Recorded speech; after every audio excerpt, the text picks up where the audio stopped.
I had my life packed into the back seat of a car that wasn't even mine, just borrowed, like everything else I'd been clinging to lately. The sun was barely up, mist still curling around the edges of the street, and my mom's old house looked smaller than I remembered.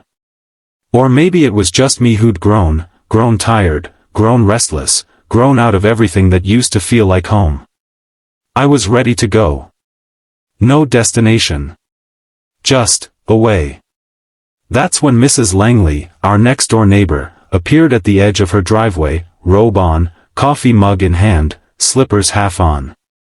She was 80th a day, always up before dawn, the kind of woman who still watered her plants before church on Sundays.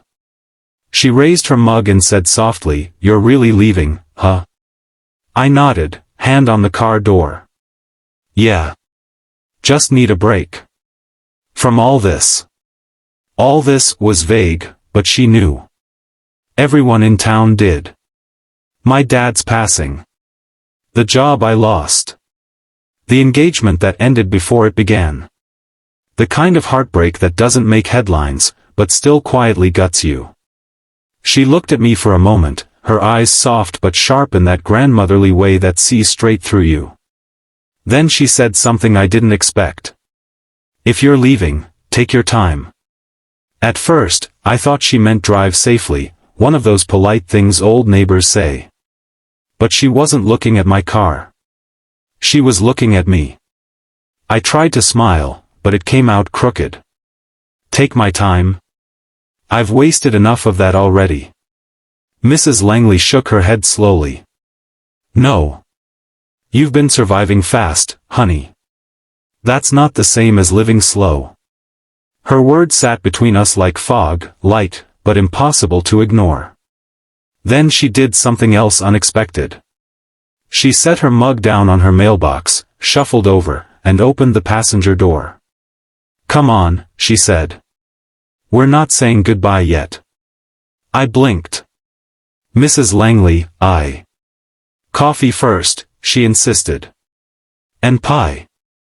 No one should leave town on an empty heart."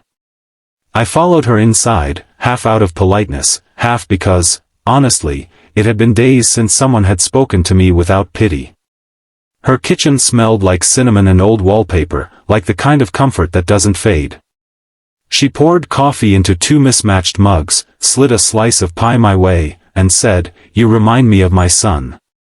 I didn't know what to say, so I just took a sip. "He left home once," she continued. "Said he needed to find himself. I told him the same thing, take your time. He didn't listen. Moved fast. Too fast. Didn't stop to heal before trying to live again." Her voice cracked, and I finally understood, her son never came back. "He called once," she said, "from some highway in Arizona. Told me he was sorry.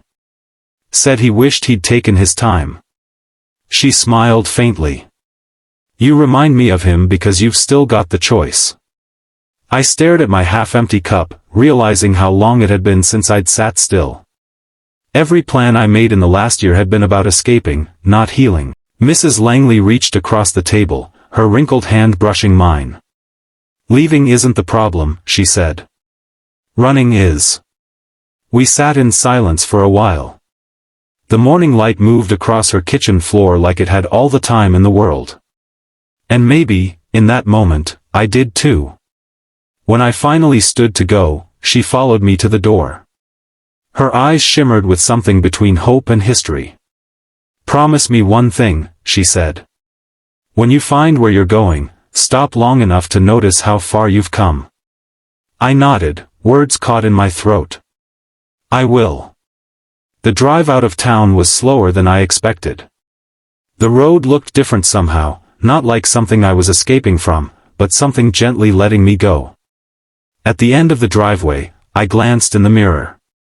Mrs. Langley was still there, a small figure against the morning sky, one hand lifted in a quiet wave. Her voice echoed in my mind, "If you're leaving, take your time." And for the first time in a long while, I did.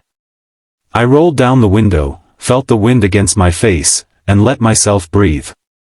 Not rush. Not run. Just be. That day didn't fix everything.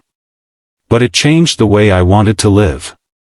Sometimes, the kindest thing someone can do for you isn't to stop you from leaving, it's to remind you that healing doesn't happen on highways.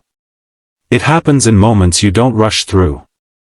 And in that quiet stretch of road beyond my old driveway, I finally learned how to take my time. Kindness doesn't always come in grand gestures. Sometimes, it's a few words said softly at the right moment, reminding us that even when we leave, we're still allowed to take our time finding the way back to ourselves.